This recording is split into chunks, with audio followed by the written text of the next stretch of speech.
Assalamualaikum warahmatullahi wabarakatuh. Soalnya kalau nggak keras takutnya nguap-nguap di belakang ya. Ini terima kasih atas kesempatannya, Bib. Terima kasih sekali. Terima kasih juga untuk semuanya yang ada di sini. Ini kali saya pertama hadir di acara hebat seperti ini, acara besar bertemu dengan saudara-saudaraku semua. Tapi singkat cerita saja, mungkin kalau diikutin perjalanannya lumayan panjang. Saya pun di vlog saya tidak menceritakan secara detail karena panjang sekali menuju saya akhirnya ada di Islam saat ini. Tapi 4 tahun terakhir sebelum saya menjadi seorang Islam atau mualaf, itu saya melewati pergejolakan yang cukup dahsyat. Banyak hal dan pertanyaan, mungkin karena saya di TV sering bertemu dengan para ulama. Jadi saya harus pilih satu yang kira-kira yang bisa membimbing dan bisa menjawab pertanyaan saya. Dan ada satu yang waktu itu benar-benar membuat saya itu kagum, yaitu Habib Utsman. Habib Utsman, saya sering bertemu dengan beliau. Dia tidak pernah melihat saya dari siapapun, tapi dia selalu rangkul saya dan dia selalu tanyakan apa kabar. Ya, itu tidak pernah berubah. Dan di situ Habib Utsman sudah mulai, saya sudah mulai tukeran nomor telepon dan mulai komunikasi dengan aktif.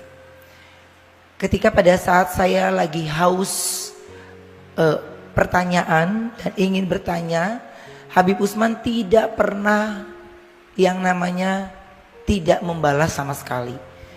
Semua pertanyaan saya tentang Islam beliau jawab. Beliau jawab, habis itu saya nggak balas lagi. 4 hari, 5 hari baru saya tanya lagi. Begitu terus selama 4 tahun. Selama 4 tahun. Sampai pada akhirnya mungkin Allah sudah punya cerita untuk saya sendiri. Saya punya keluarga besar di mana orang tua saya semuanya 80%-nya Muslim. Dan mereka semua sangat amat menyambut saya baik ketika saya sudah menjadi seorang Muslim. Dan sekarang ini saya memiliki banyak teman ketika saya tahu setelah saya syahadat. Tapi pada saat itu pun gak mudah karena saya cuma ngomong. Di Ramadan kemarin, biasanya kalau di Ramadan itu saya menghabiskan waktu untuk pasti bekerja di sahur atau buka puasa. Tapi saya cuma ngomong begini, dalam hati, ya Allah, kalau kau izinkan saya benar-benar khusyuk dan fokus pada saat di Ramadan ini, izinkan saya bekerjanya sebentar saja. Selebihnya biarkan saya fokus ibadahnya dari tarawih sampai yang harus saya lakukan sebagai seorang Muslim. Hampir saya berkarir dari tahun 97 sampai sekarang, semua kalimat yang saya ucapkan tepat Allah jawab. Saya hanya dikasih kerja 2 minggu. Selebihnya saya benar-benar dikasih fokus ibadah.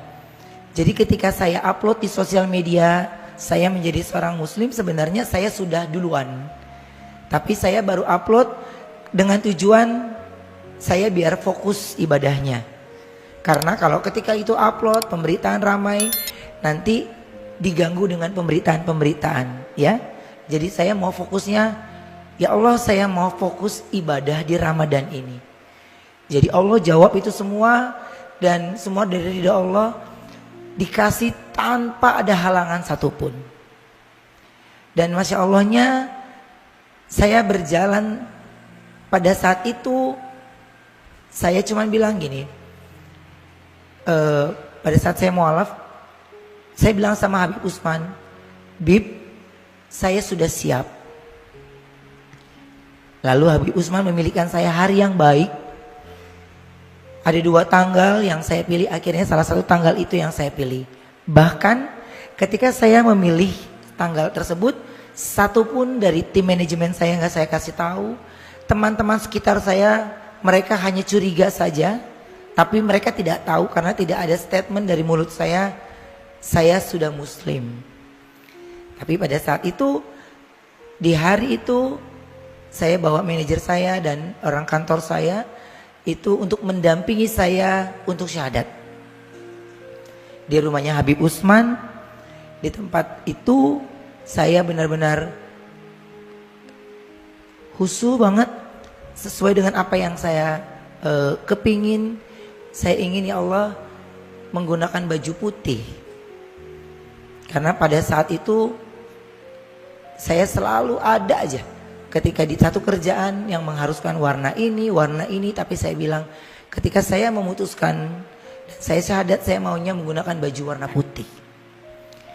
Dan Habib Usman memberikan saya waktu untuk saya maunya wangi bib. Setelah saya syahadat selesai, saya baru menangis. Karena semua yang saya ucapkan Allah jawab tanpa satupun yang meleset.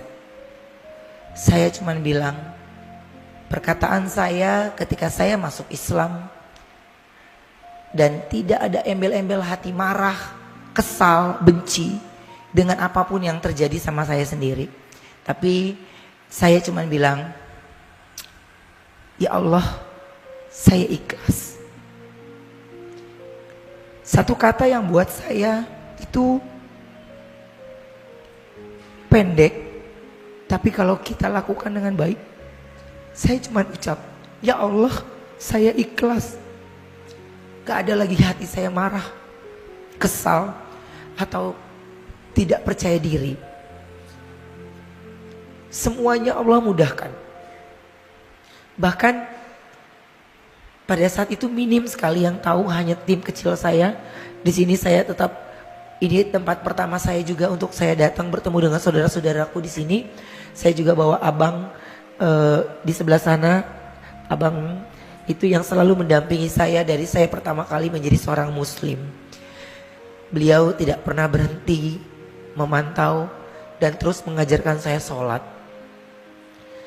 Ketika saya 3 hari baru menjadi seorang muslim, abang tidak serumah dengan saya, tapi orang yang ngajarin saya di rumah saat sholat subuh, tahajud semua, tiba-tiba dia harus mudik. Bingung sholatnya sama siapa, atau namanya jadi bujangan lagi ya. Tinggal sendirian, gak ada siapa-siapa. Gimana ini ya Allah? Saya telepon Habib Usman, Bib nih gimana? Buka YouTube, coba lihat di situ, atau Google. Bib udah umur 41 tahun nih Bib. Kayaknya daya ingat agak lemot. Bisa, pasti bisa.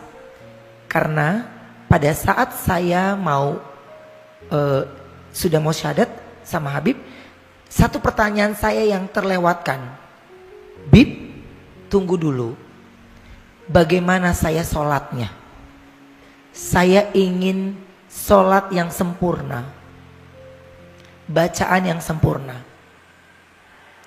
Semua Allah udah mau, kata Habib. Pasti Allah kasih jalan. Bener Bib, bener. Insya Allah jalan dan benar.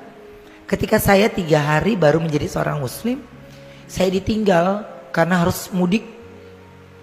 Lalu pada saat itu saya cuman bilang, ya Allah, ini kalau habis tidur terus kita bangun mau tahajud atau subuh, mata sepet banget ini ya Allah.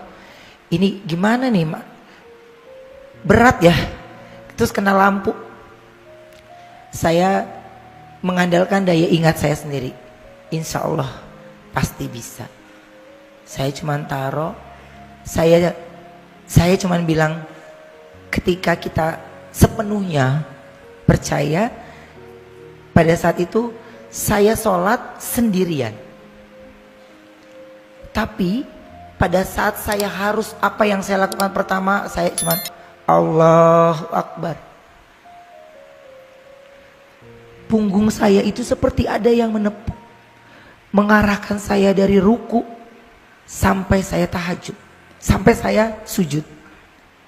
Jadi sampai saya bisa menyelesaikan sholatnya. Di situ saya langsung telepon lagi Habib. Bib, yang saya rasakan seperti ini pada saat sholat. Maaf Bib, apa itu jin? Bib, saya takut. Jawab Habib pada saat itu, yang ente khawatirkan pada saat itu adalah sholat. Allah jawab sholat itu. Jadi apa yang ente ragukan, ucapkan. Allah jawab. Tidak usah pakai perantara, langsung ke Allah. Langsung ke Allah. Dan dari situ saya berusaha untuk tidak mengandalkan orang lain lagi. Singkat cerita, saya bertemu dengan orang baik. Kemarin ini saya mendapatkan tawaran untuk berangkat haji. Dari awal saya sudah bilang tidak. Awal mulut saya bilang tidak. Belum. Saya masih terlalu kecil. Tapi ketika ada orang yang mau memberikan, saya terima. Insya Allah saya terima. Tapi pada saat itu hati saya pun tidak. Tidak. Karena saya masih banyak belajar. Masih banyak orang-orang yang hebat-hebat yang harusnya berangkat terlebih dahulu. Setelah itu visa ramai dibicarakan. Apapun pemberitaannya tentang visa, pasti mukanya Ruben Onsu yang paling gede. Kayaknya yang gagal di dunia ini cuma saya doang. Ya Allah, ini gimana? Sampai kita takut sendiri ngeliat berita. Buka TikTok muka kita takut lagi. Buka YouTube, ya Allah, kita lagi takut lagi kita. Kita nggak berani sama sekali. Sampai gini, ada teman kita tuh yang tinggi gede tuh si Ipan Gunawan nih. Dia udah berangkat duluan, dia ngeledekin kita aja di sono dia. Udah kita bilang, lu sholat yang bener deh, biar dapet jodoh. Gue mah udah pernah. Iya, bener nggak? Gue udah pernah. Lu berangkat deh, lu sholat, lu doa yang bener, kata gini. Iya, oke. Dia setiap di mana manas-manasin saya mulu, manas-manasin saya. Tar lo lihat, gue kejar ibadah lo ya. Tar lo lihat ya. Terus dia berangkat. Pada saat itu saya cuma bilang gini, ya Allah, selesai haji ini saya ingin umroh. Mudahkan. Allah yakin, saya yakin Allah pasti mudahkan. Dah, saya nggak minta apapun itu. Jadi pada saat itu saya ucap, Ivan Gunawan pulang dari haji, saya orang pertama yang mau dia pamerin. Saya ladenin aja, saya temenin dia makan, temenin dia cerita, yang penting dia puas hati. Sampai akhirnya saya bilang, nanti ada kalanya kita pasti pergi berangkat bareng. Gue mau lihat lu sama gue yang paling banyak duduk siapa. Karena saya tahu dia kalau ada tiang seneng. Karena dia untuk nyender. Makanya seperjalanan saya sama dia itu ketika saya menjadi seorang mualaf, saya nggak kasih tahu dia. Ketika dia lagi benar-benar fokus ibadahnya, dia juga nggak kasih tahu saya banget, biasa aja. Sampai karena saya tahu emang dia adalah partner yang dipilih Allah kayaknya untuk berdampingan sama saya untuk keimanan saya lebih kuat lagi. Karena pada saat itu mau Idul Fitri saya bingung. Ya Allah, ini sholat Idul Fitri di mana? Orang belum tahu saya Islam lagi. Aduh, rame nih. Gimana ini? Mau numpang di tempat temen, ada temennya cewek. Lah kan saf cewek sama saf cowok beda kan? Gimana nih ceritanya? Diem. Saya ditelepon sama Lesti. Kok kesini oke? Saya cuman bilang saya pergi ke Senayan City. Saya cuman itu malam takbir. Saya belum tahu akan sholat id di mana. Ya, saya belum tahu sama sholat id di mana. Saya cuman bilang siapapun orang yang bertemu saya pertama kali di lobi, yang menyapa saya pertama kali, kenal ataupun tidak kenal, saya akan numpang sholat di tempat dia. Itu saya ucap. Percaya atau tidak, baru masuk mall, turun dari eskalator, dari sekian banyak manusia, Ivan Gunawan yang turun. Ya Allah, gua gak bisa jauh dari ini manusia. Jadi saya cuma bilang, hey, gua besok numpang sholat di tempat. Gua udah tebak lu Islam kan, berisik lu ah. Jadi itu kalau Allah udah punya mau ya, saya cuma ucap doang. Siapapun yang menyapa saya pertama kali, mau dia kenal nggak dikenal, kalau dia nggak dikenal, saya akan, bapak rumahnya di mana? Saya mau sholat di tempat bapak. Itu yang pertama saya mau lakukan. Bisa-bisanya dari banyak orang lagi takbiran ya, ada di dalam mall itu tuh, bisa-bisanya cuman dia yang ngelihat kita. Ya Allah, emang nasib gue di tangan dia. Saya disuruh standby sholat id jam 4 pagi. Ini ustadz aja masih nguap. Gue jam 4 pagi mau ngapain? Jam 4:30 nyangkut dia di rumah, di perumahan ya bang. Portal, nggak ada yang nyetirin mobil. Udah kita cuma ngomong gini doang. Waduh, matahari udah mau terbit, kita udah diomelin sama Ivan Gunawan. Kita belum nyampe-nyampe. Sampai sono kita ditinggal setengah jalan. Saya taruh mobil di tempat orang, saya ikut dia. Sampai sana jam 5 ya, jam 5 lewat ya, masih sepi, kaca masih pada dingin sama AC. Lah ini sholatnya gimana sih, masih sepi. Kok kita duluan, kata dia. Gue mau duluan datang supaya di paling depan. Ini tiangnya paling oke. Hah? Kurang ajar ya. Saya cuman begini, ya Allah, karena cuman dia doang lagi yang nampung kita sholat id ya. Ya sabar, udah sabar. Jadi pada saat itu beliaulah yang terus mendampingi saya sampai akhirnya beliau meninggalkan beberapa pekerjaannya, dan apapun yang dia lakukan saya pun ikuti. Sampai kemarin akhirnya saya umroh. Saya berangkat dengan 17 orang. Karena itu sudah niat saya, ya Allah, dalam perjalanan saya ini ada 17 orang, di mana masing-masing ceritanya ada dalam perjalanan karir saya dan perjalanan saya menjadi seorang muslim.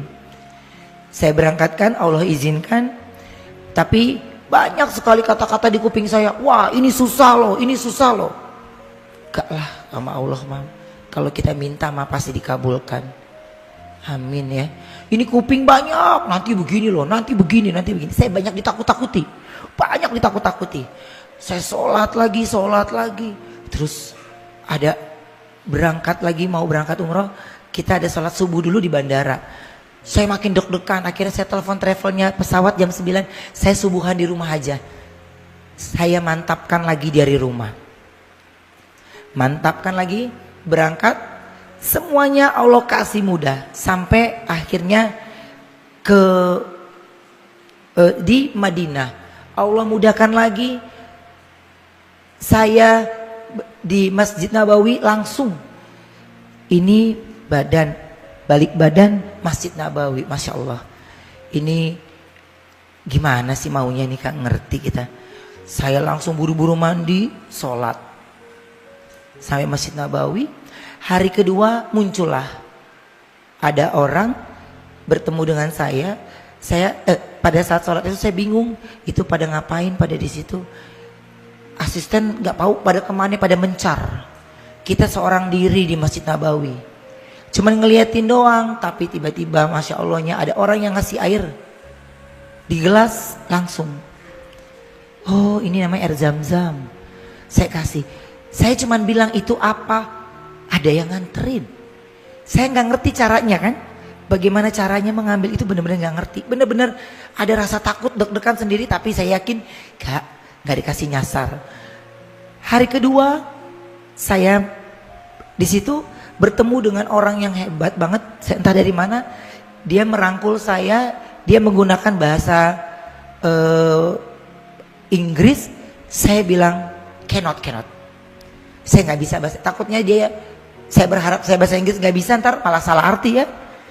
Jadi terus dia ucapkan pakai bahasa Arab, terus dia ucapkan Assalamualaikum Alif. Waalaikumsalam. Saya sholat lagi berikutnya, ada lagi askar. Assalamualaikum Alif. Saya nengok kamera, apa saya dikerjain? Kok manggilnya Alif? Saya masih diem. Selesai sholat, saya lewat lagi, saya istirahat sebentar karena mau duha. Saya habis subuh pulang dulu, mau duha. Terus selama saya jalan pulang, 2 orang kembali menyapa saya, Assalamualaikum Alif, dari orang yang berbeda. Di situ saya nggak ngomong sama siapapun, saya diam aja.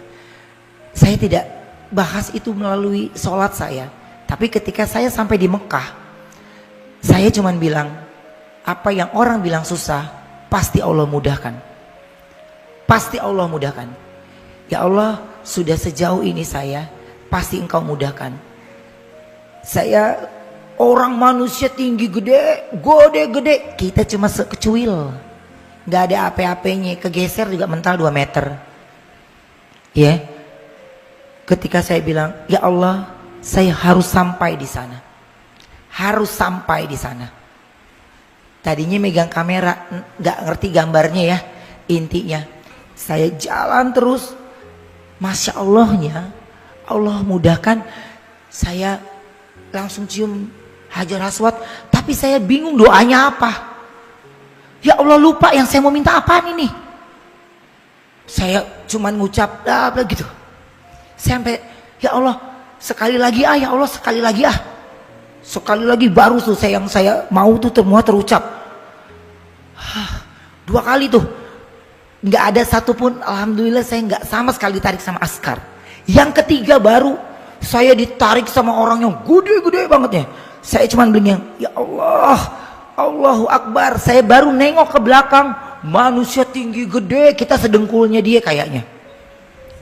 Ya kita sadar kita cebol ya, pendek, dia tinggi gede, tapi ucapan dari saya gini, ya Allah, ini masalah hidup gue segede gini ya, Bismillahirrahmanirrahim, Allahu Akbar. Saya pakai buak, saya masuk lagi buak, saya lewatin itu, alhamdulillahnya. Ketika itu udah ya Allah, cukup 3 kali, saya nggak mau jadi manusia serakah. Saya bergeser, saya dibantu sama askar. Tinggi, pintu Ka'bah itu tinggi sekali ya Bib. Pintu Ka'bah itu tinggi sekali. Orang yang secuil ini, saya juga bingung tuh gimana nih tangan bisa nyampe. Saya ditarik sama askar, diarahkan ke pintu Ka'bah. Ya, karena kita masing-masing menyelamatkan sendiri-sendiri kan nih. Gak ada yang bisa bawa rombongan. Saya megang pintu Ka'bah, saya menangis, langsung saya semua ucapan dan doa yang saya inginkan saya ucapkan di situ.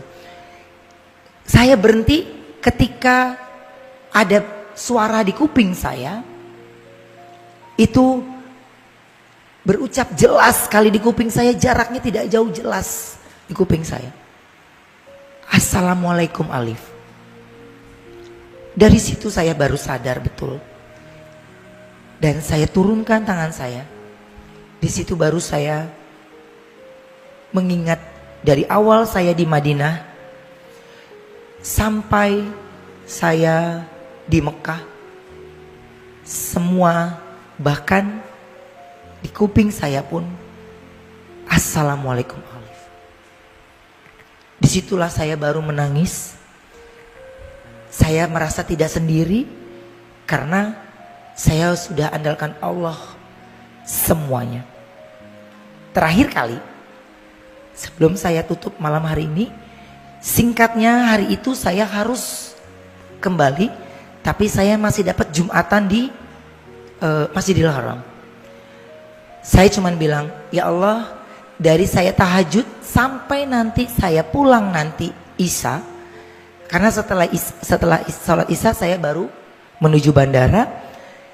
Izinkan hamba selalu berada di depan pintumu. Entah bagaimana Allah atur semuanya, pokoknya setiap pas azan saya pasti pandangannya ada di pintu Ka'bah, pintu masuknya. Dari situ saya cuma bilang, ya Allah, terima kasih. Ini semuanya Engkau permudah. Sehingga rasa keraguan, rasa takut, rasa khawatir ketika kita libatkan Allah dalam hidup kita, perjalanan kita, yaitu yang saya jalani sekarang ini dan saya takut sekali. Saya cuman bilang, ya Allah, saya pasti sedih sekali kalau seandainya saya harus terlewatkan sholat. Ya Allah, kenapa saya kalau setiap sholat tahajud, seandainya tahajud terlewatkan, kenapa saya sedihnya tuh bisa sampai kayak sedihnya sampai sedih banget. Jadi jangan kasih saya sedih lagi, besok saya nggak akan ulangi lagi. Dan dari situ perjalanan saya, alhamdulillah sampai saya berdiri saat ini, Allah kasih saya kejutan lagi bertemu dengan saudara-saudara saya di depan saat ini, di atas ataupun di bawah, dengan begitu luar biasa. Habib, sekali lagi terima kasih banyak atas kesempatannya, dan benar-benar belum lama bertemu dengan Habib tapi rindunya benar-benar rindu begitu luar biasa. Ini sedikit perjalanan saya. Mudah-mudahan apa yang menjadi keinginan kita semua ketika kita langsung husu dan berdoa tanpa perantara, tidak usah ikut campur tangan orang lain lagi, serahkan sama Allah, Allah yang akan atur kita semua. Assalamualaikum warahmatullahi wabarakatuh.